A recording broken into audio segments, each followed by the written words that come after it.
오늘의 말씀 룻기서입니다. 그래서 2장, 10장, 10절, 11절 말씀입니다. 10절, 11절 말씀.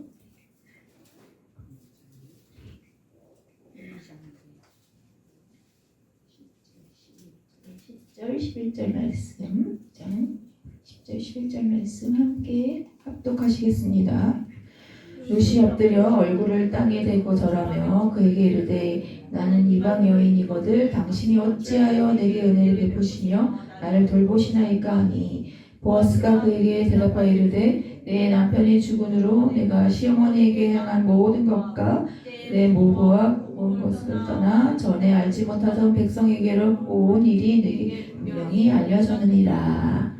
은혜의 통로란 말씀으로 말씀 듣겠습니다. 자, 한번 따라서 합시다. 은혜의 통로.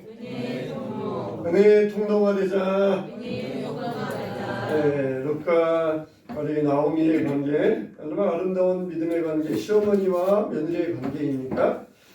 되게 우리나라에서는 시어머니와 고부 갈등이 많잖아요. 근데 미국에서는 장모와 사위의 갈등이 많아요. 우리 집에는 이해가 안 되잖아요. 장모와 사위는 사위사람은 장모사랑이라 그래서 좋아하는데 미국은 참 우리나라와 생각이 틀린 모양이에요. 그래서 미국에 이런 농담이 있어요. 베드로가 왜 예수님을 3번 부인했을까? 그러니까 장모의 열병을 고쳐줘서 그랬다는 거예요. 이해되세요? 장모의 열병을 예수님이 와서 고쳐주셔가지고 그래서 그때 화가 나가지고 예수님을 부인했다. 농담의 농담으로 만들어낸 거예요. 그만큼 미국에는 이 장모와 사위의 갈등이 많다. 그런 뜻이 되는데, 참 여러분, 우리가 정말 여러분 가정이 나오미와 룻과 같은 가정이 되시길 주님의 이름으로 축원합니다. 나오미는 가나안 땅에서 먹을 게 없어가지고 모압과 암몬으로 모압 땅으로 넘어갔잖아요. 근데 이 모압에 넘어가서 생활하다가 남편 죽고 두 아들 죽고 그리고 고국으로 돌아올 때는 삶만 힘든 상태가 아니라 신앙도 힘든 상태가 되어서 돌아옵니다.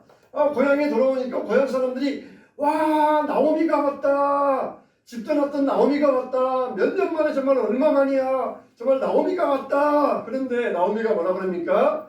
하나님께서 나를 이렇게 빈털터리가 되어서 돌아오게 하셨습니다. 나를 나오미라 하지 말고 마라라 하세요. 나오미는 기쁨이고 마라는 고통이라는 뜻인데 하나님이 나를 괴롭게 하셨습니다. 그래서 내가 이렇게 아무것도 없이 빈털터리가 되어서 돌아왔습니다. 고향 떠날 때에는 의기양양하게 남편 데리고 두 아들 데리고 내가 성공해서 돌아오겠다 그랬는데 돌아올 때에는 아무것도 없이 그냥 이방 여인 하나 달랑 데리고 돌아왔다는 거예요. 그만큼 지금 나오미는 고국의 고향에 돌아오면서 인생도 힘들었고 신앙도 완전히 다운되어 가지고 영적으로 완전히 바닥의 상태에서 지금 나오미는 돌아오게 되었다는 것입니다. 근데 이 고향이라고 돌아와 보니까 누구 하나 반겨주는 사람 없어요. 사람들이 아는 척만 하지 그냥 반겨주면서 우리 집 와서 기가하세요. 집 없잖아요. 우리 집 와서 사세요. 또 땅 없잖아요. 우리 밥 경작하세요.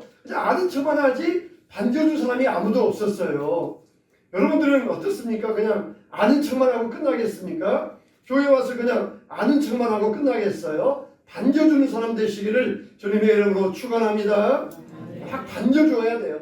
환대해 줘야 돼요. 그냥 어떨 때는 막 과장스럽다 싶게 이렇게 반겨줄 수 있어야 돼요. 나오미는 얼마나 괴로웠겠어요. 오랜만에 돌아왔는데 그 사람들이 아는 척을 하는데 자기를 반겨주는 사람이 없었을 때 굉장히 힘들었어요. 그러다 어느 집에 그냥 어느 폐가에 가서 겨우 그냥 몸 하나 눕고 그리고 며느리를 거기에서 며느리와 둘이 살게 되었는데 자 여러분 여기 룻기에 보면은 세 사람의 주인공이 나오잖아요. 룻과 나오미와 보아스 이 세 사람의 주인공을 보면은 이거는 바로 예수님과 우리와의 관계를 그렇게 상징적으로 보여주고 있어요. 그러니까 여기 나오는 보아스는 예수님을 상징합니다. 그리고 룻과 나오미는 우리를 상징해요.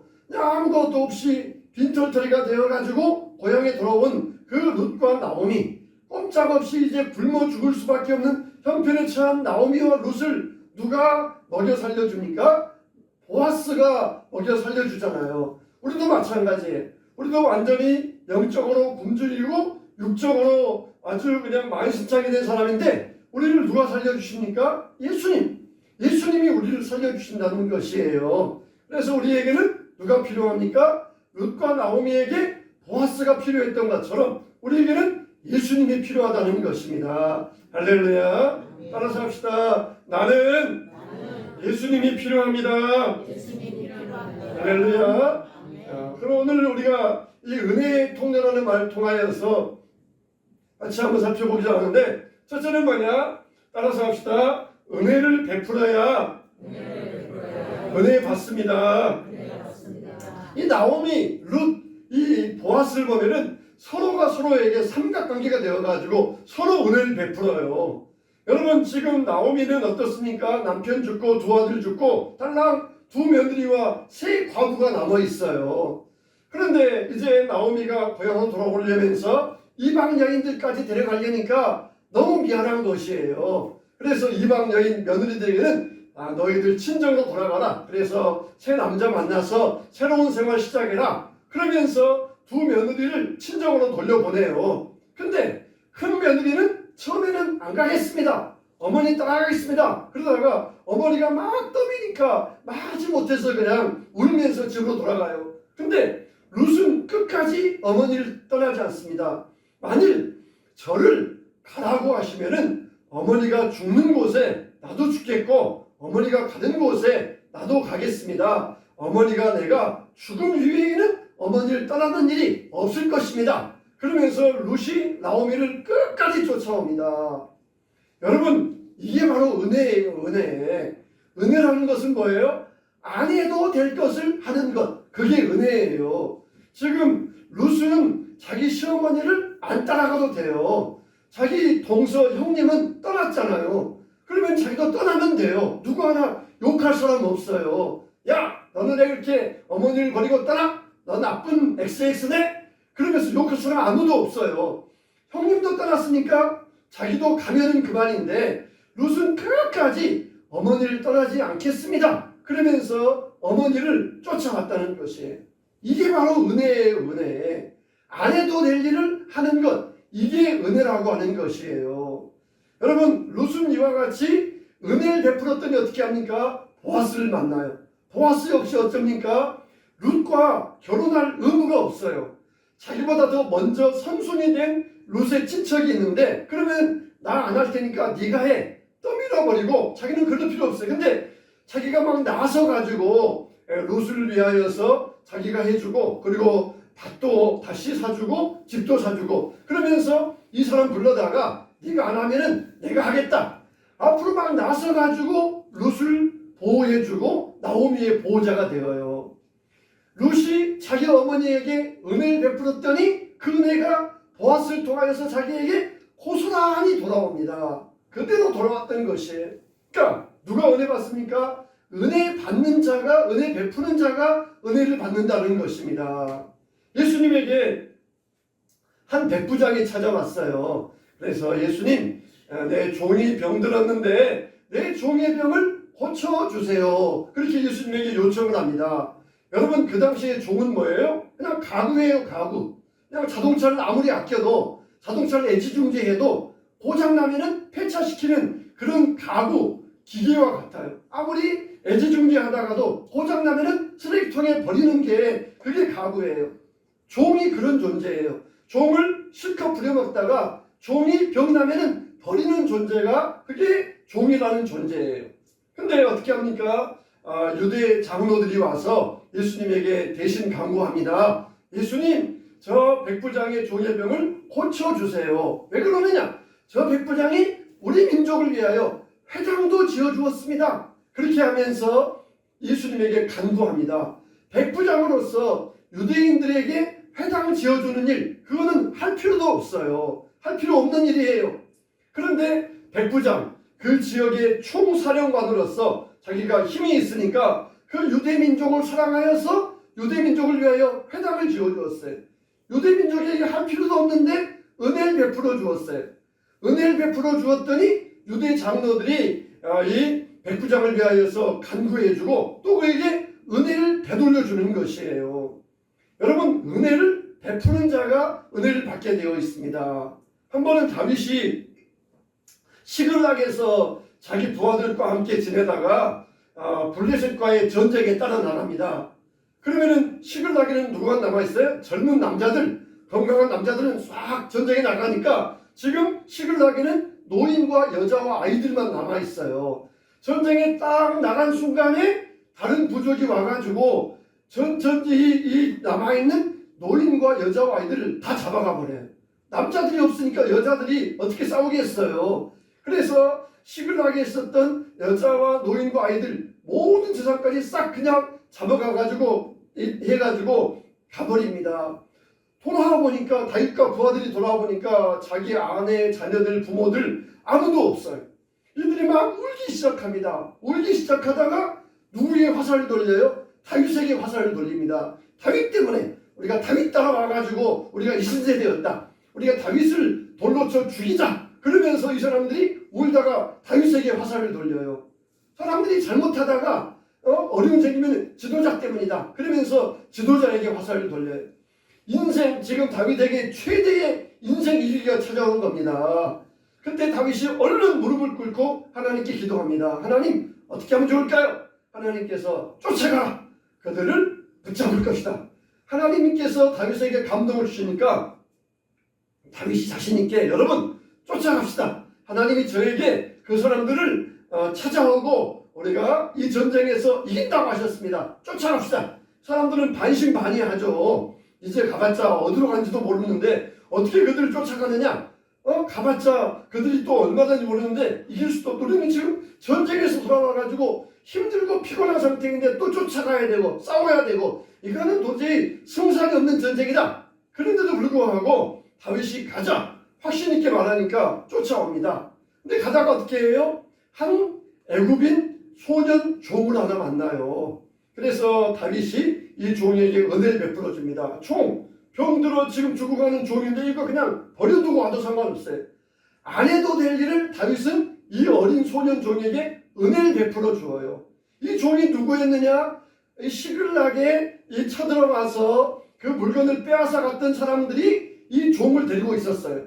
그러니까 이 종이 병드니까 그냥 광야에 버리고 간 거예요. 너희 죽어버려. 버리고 간 거예요. 근데 다윗이 종을 만나가지고 먹여주고 치료해주니까 이 종이 다시 힘을 얻었어요. 그러면서 이 다윗이 물어봅니다.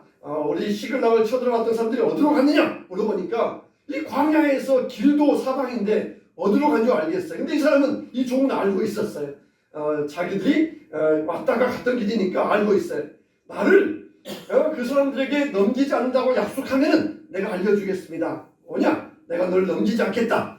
약속을 받고 그 종의 인도를 받아서 그들을 찾아가가지고 이들을 물리칩니다. 이들은 지금 막 승리했다고 기뻐가지고 막 술 먹고 춤출 때 다윗이 기습을 해가지고 그들을 다 죽이고 이 빼앗겼던 것을 다시 그대로 찾아와요. 할렐루야. 어떻게 하니까 다윗이 안 해도 될 일, 이 종에게 안 해도 될 일을 은혜를 베풀어 주셨을 때 그 은혜가 고스란히 다윗에게 돌아왔던 것입니다. 은혜를 누가 받아요? 은혜를 베푸는 자가 받습니다. 여러분, 한 번 받은 은혜는 취소될 수 있어요? 없어요? 받은 은혜 취소될 수 있어요? 없어요? 있다 그랬어요. 있다고. 어느 때 만달란트 빚진 종에게서 만달란트 빚진 종을 이 주인이 용서해 주었어요. 아니, 주인이 한 번 말했으면 그 약속을 지켜야 되잖아요.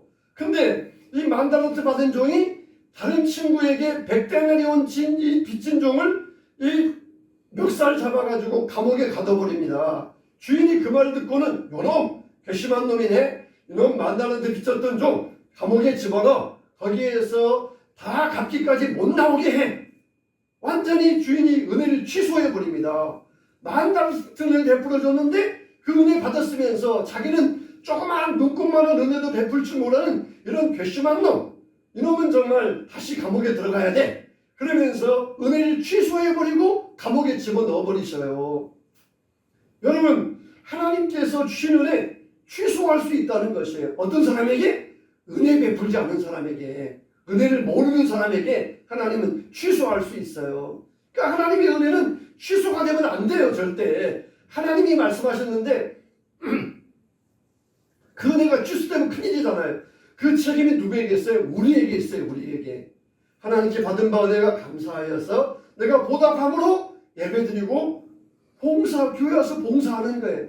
누가 여러분들에게 봉사할 때 월급을 줍니까? 안 해도 돼요. 근데 내가 받은 은혜에 감사해서 하나님께 봉사합니다. 찬양으로, 교사로, 여러 가지로 하나님 앞에 내가 식당에서 전도하면서 봉사합니다. 하나님 은혜에 감사해서 봉사합니다. 그럴 때 하나님은 그 은혜를 더 크게 부어주셔요. 근데 입 딱 닦아버리고 은혜 받았으면서도 그냥 아무것도 안 하고 그러면은 하나님의 은혜가 취소될 수도 있다는 거예요. 취소된다 라고는 말할 수 없지만 취소될 수도 있다는 거예요.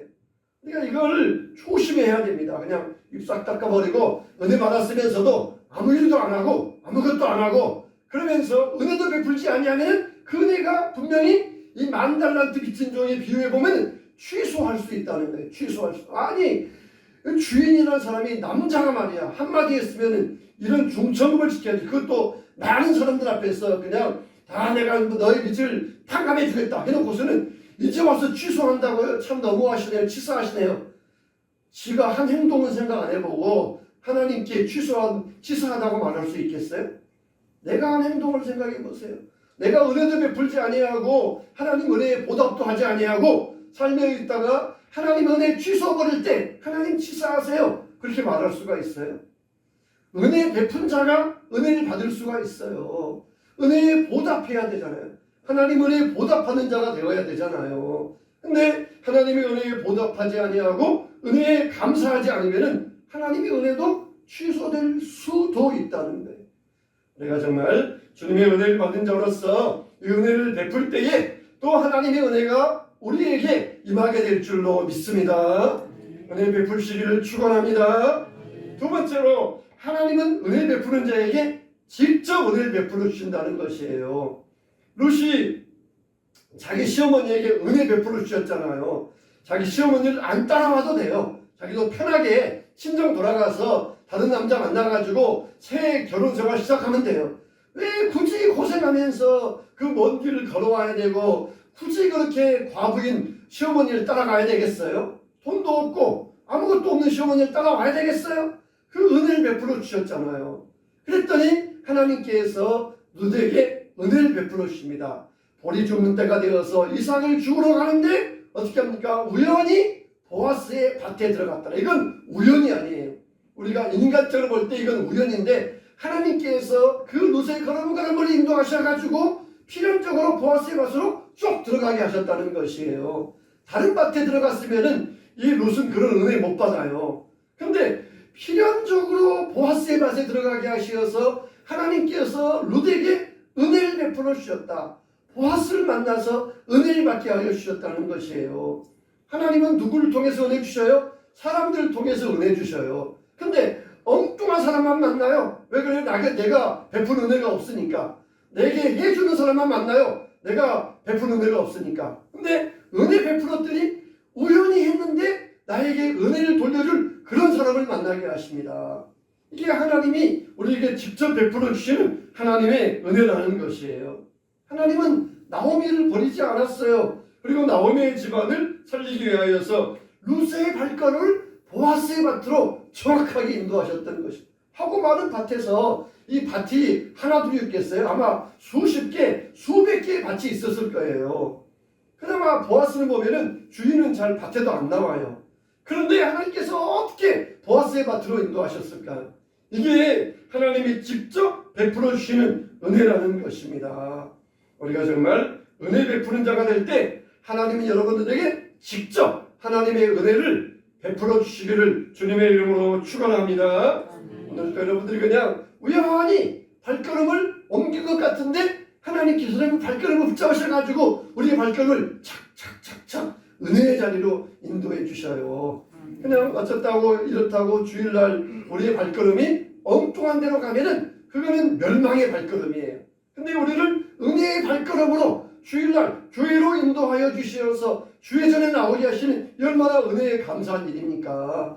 저와 여러분들이 하나님께 직접 은혜를 받아야 될 것입니다. 할렐루야. 할렐루야. 세 번째로 뭐냐? 누가 은혜 베풀 수 있어요? 은혜를 기억하는 사람이 은혜를 베푼다 그랬어요. 따라서 합시다. 은혜를 기억하는 사람이 은혜를 베푼다. 보아스가 룻에게 은혜를 베풀었잖아요. 근데 보아스는 누굽니까? 그의 아버지는 따라서 합시다. 살몬. 어머님 누구예요? 따라서 합시다. 라합. 라합 여러분 이름 많이 들어보셨을 거예요. 라합은 누구예요? 여리고성의 기생이었어요. 여리고성의 기생이었는데 여리고성에서 유일하게 살아남아서 유다 지파의 살몬과 결혼을 했어요. 그러면 여러분들 만일 여러분들 같으면 전혀 우리 교인들 같으면 안 하겠지만은 그냥 이상한 직업 가졌던 여자가 여러분 옆집에 산다. 그러면은 여러분들은 안 하겠지만은 틀림없이 사람들 막 입방망이 찍을 거예요. 저 사람은 막 어떤 사람이었대, 저 여자는 어떤 사람이었대 막 그러면서 뒤에서 막 입방망이 찍으면서 저 여자는 아주 그냥 이렇다 그러면서 별소리 나야 될 것이에요. 여리고 기생했던 라합이에요. 살몬을 만나서 결혼했어요. 아주 살몬은 건장한 좋은 집안의 남자예요. 근데 이게 조합이 어울리는 조합입니까? 근데 사람들은 이스라엘 사람들은 그 라합을 환대해 준 거예요. 환대해 준 거예요. 우리로 말한다면은 다문화 가정이에요. 여리고성의 이방 여인과 유다 지파 정통의 살몬과 다문화 가정을 이룬 것이에요. 그러면은 보통 외국 사람이 우리나라에서 살면 어떻습니까? 처음에는 불쌍해. 그냥 다른 나라 세댁이 와서 여기에서 살보니까 참 힘들어 도와줘. 근데 그 외국 세댁이 우리보다 훨씬 잘 살기 시작하면은 그때부터 막 질투하기 시작합니다. 외국 여자가 쳐다보면서 질투. 우리가 못 살 때에는 도와주다가 막 10배나 잘 살기 시작하면은 그때부터는 외국 여자가 그러면서 막 별소리도 하면서 질투하기 시작해요. 근데 이스라엘 사람들은 기생, 그것도 이방 여인 이렇게 왔지만은 그 라합을 환대해 주었어요. 전혀 편견이 없이 그 라합을 자기 민족으로 받아주었어요. 보아스는 그걸 보고 자랐던 것입니다. 우리 어머니가 어떤 여인이었는데 근데 이 이스라엘 사람들은 전혀 편견이 없이 우리 어머니를 받아주시고 우리 가족을 환대해 주었다. 우리가 그런 은혜를 받았구나. 그 은혜를 보아스는 잊지 않고 있었던 것이에요. 자기 얼굴 모양도 이 이스라엘 민족과 좀 다르고 피부 색깔도 다르지만은 전혀 편견 없이 받아주는 그런 모습을 통하여서 이 은혜를 보아스는 기억하고 있었던 것입니다. 여러분 말하자면은 다문화 가정의 아이들 그런 아이들 그런 상황이었지만은 우리 이 같은 지역에 와 살면서 사람들에게 환대받으며 산다는 것이에요. 천대받지 아니하고 환대받으며 산다는 것. 그러면 어떻습니까? 이방 민족이었는데 와서 사는데 지역 사람들이 환대해 주면은 고마운 나라 대한민국 잊지 않습니다. 잊지 않아요. 우리를 구원해 준 나라, 우리를 보호해 준 나라 잊지 않습니다. 보아스는 그런 사람이었어요. 자기가 받은 은혜가 어떤 은혜인가? 천대받아야 되고 멸시받아야 되고 손가락질 받아야 되고 그런 사람이었는데 자기 어머니를 전혀 천대하지 아니하고 받아주었던 민족들 다문화 가정의 아이인 자기를 받아준 그 은혜 이 보아스는 그걸 잊지 않고 있다가 고스란히 베풀어 주었다는 거예요. 룻에게 그런 은혜를 안 베풀어 주어도 돼요. 그런데 일부러 나서가지고 하면서 이 은혜를 베풀어 주었을 때에 하나님께서 보아스의 가정을 은혜 베풀어 주셔서 보아스에게서 오벳이 태어나게 하시고 오벳에게서 이새가 태어나게 하시고 이새에게서 누가 태어나요? 다윗이 태어나게 하셨어요. 그 은혜가 쭉 내려가게 하십니다. 위대한 다윗을 통하여서 예수님이 오시는 메시아의 가정을 이룰 수 있었다는 것이에요. 뭐 했을 때? 은혜 베풀어 주었을 때. 안 해도 될 일, 그리고 안 해도 될 일을 은혜를 베풀어 주었을 때 메시아의 가문을 이룰 수 있었던 것이에요. 왜 성경에 룻기가 기록되어 있어요? 이걸 우리에게 알려주기 위해서 룻기를 일부러 여기에다가 기록해주고 있는 것이에요. 우리가 이런 은혜의 통로가 되시길 바랍니다. 그냥 내가 받아가지고 그냥 있으면 됩니까? 우리는 베푸는 자가 되어야 돼요. 베푸는 자가 될 때 하나님께서 우리에게 은혜의 통로로서 쓰임받게 하여 주신다는 것입니다. 하나님 땡큐. 한번 따라서 합시다. 하나님 땡큐. 이게 뭐냐면은 책 제목이에요. 이 책을 지으신 분은 어떤 분이냐면은 원래 직장 생활을 했었어요. 직장 생활하는데 굉장히 돈을 많이 벌었어요. 아주 그냥 억대 연봉을 버는 직장인이었어요. 근데 하나님께서는 이 사람을 부르셨습니다. 어디로 부르셨을까요? 신학교로 부르셨어요.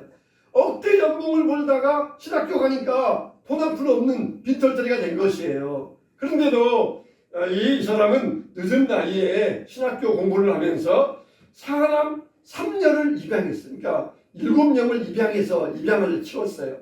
그리고 부부가 자기 신장을 기증을 했어요. 그리고는 대전에서 교회를 개척해서 목회를 했습니다. 그러다가 대전에서 교회를 개척해서 목회하다가 교회를 잘 성장시켜 놓으시고 후임자에게 교회를 넘겨주고 그리고 1년 동안 쉬셨어요. 1년 동안 쉬다가 하나님 이제 우리가 어디로 가면 좋겠습니까? 대전이잖아요. 대전은 나라의 딱 중심이잖아요.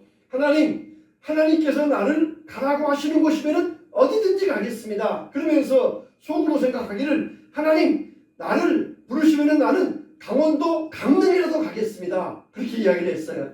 대전에서 보면은 강릉은 저 위에 맨 북쪽에 굉장히 먼 지역이잖아요. 그러니까 자기는 굳이 강릉이 아니라 어디든지 먼 지역이라도 가라고 하시면 가겠습니다. 이제 그렇게 마음에 소원을 한 거예요. 근데 진짜 자기를 부르는 곳이 어디였느냐? 강릉이에요, 강릉.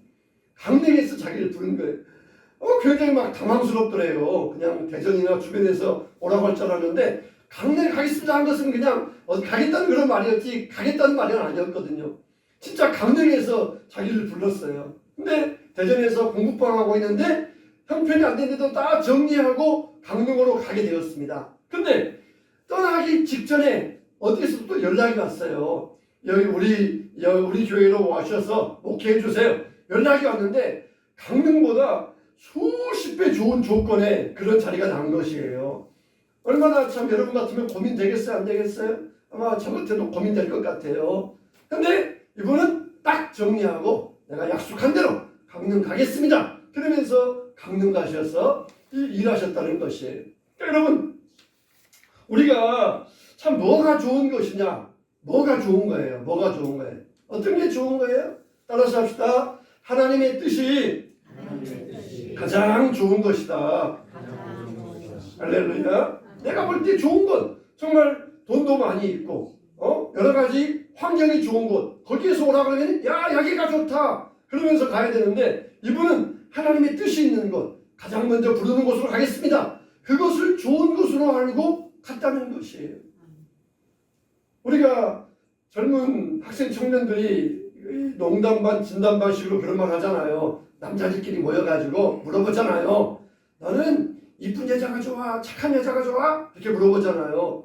무슨 말이야? 너는 결혼하려면은 이쁜 여자랑 할래? 착한 여자랑 할래? 그러면은 여러분 뭐라고 답한다고 아세요? 이쁜 게 착한 거야. 그런다는 거예요. 이쁜 게 착한 거야. 여자들은 뭐라고 하는지 아세요? 너는 잘생긴 남자가 좋아? 돈 많은 남자가 좋아? 그러면은 돈 많은 남자가 잘생긴 거야. 그런다는 거예요. 참 여러분 우리가 이런 이야기를 들어보면서 어떤 생각을 하게 됩니까? 여러분들은 뭐가 좋습니까? 가령 길이 있어요. 길이. 여기 8차선 도로가 있고 2차선 도로가 있어요. 그러면 어떤 길이 좋은 길이에요? 8차선 도로가 있고 2차선 도로가 있어요. 어떤 길이 좋은 거예요? 또 여기 아스팔트 도로가 있고 비포장 도로가 있어요. 어떤 길이 좋은 거예요? 또 막 여기 차량이 막 붐비는 러시아어에 막 길이 막히는 도로가 있어요. 또 여기는 길이 한가한 도로가 있어요. 어떤 길이 좋은 거예요?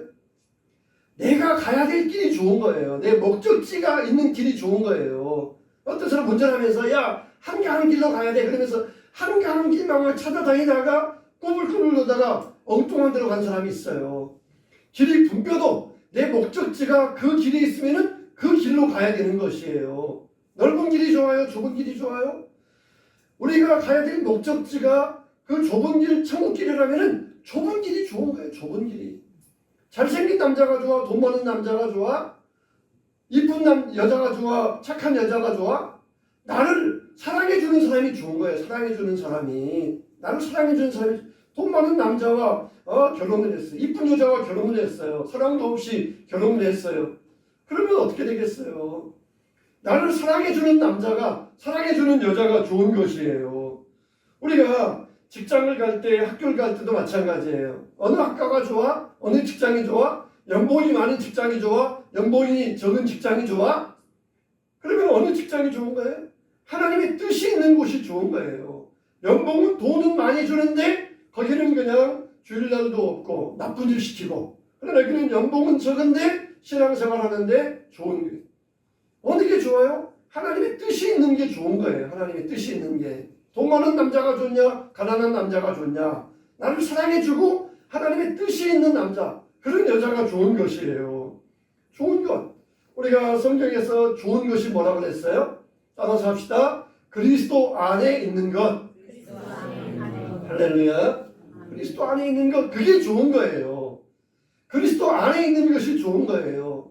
여러분 정말 이 시간에 고급 식당에 가서 좋은 요리 먹는 게 좋겠어요? 예배 드리고 찬양하는 게 좋겠어요? 그리스도 안에 있는 게 좋다는 거예요. 그리스도 안에 있는 게.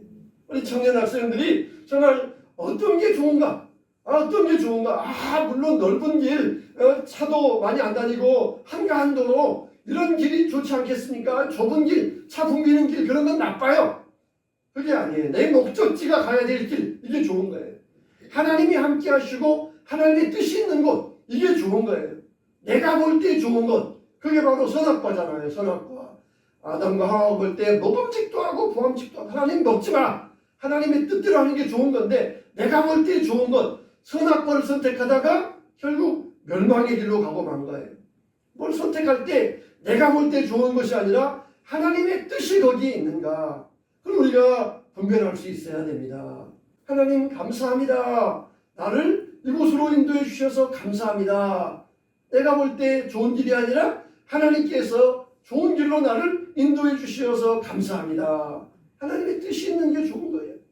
정말 우리는 은혜의 통로가 되어야 됩니다. 쓰임받는 자가 되어야 됩니다. 은혜를 베풀고 은혜를 나누어 줄 수 있어야 됩니다. 저와 여러분들이 이런 은혜의 사람이 될 수 있도록 정말 하나님 뜻 안에서 그리스도 안에 좋은 것을 선택하시기 바랍니다. 내가 할 일은 나는 해. 그걸로 끝내면 안 돼요. 하지 않아도 될 일을 하는 것, 그게 바로 은혜라는 것입니다. 여러분들이 교회를 위해서 많은 은혜를 베풀어 보세요. 하나님께서 은혜를 주십니다. 안 해도 될 일을 하는 것, 그게 은혜라는 것이에요. 자, 이런 은혜의 사람 되시어서 은혜의 통로들 되시길 주님의 이름으로 축원합니다.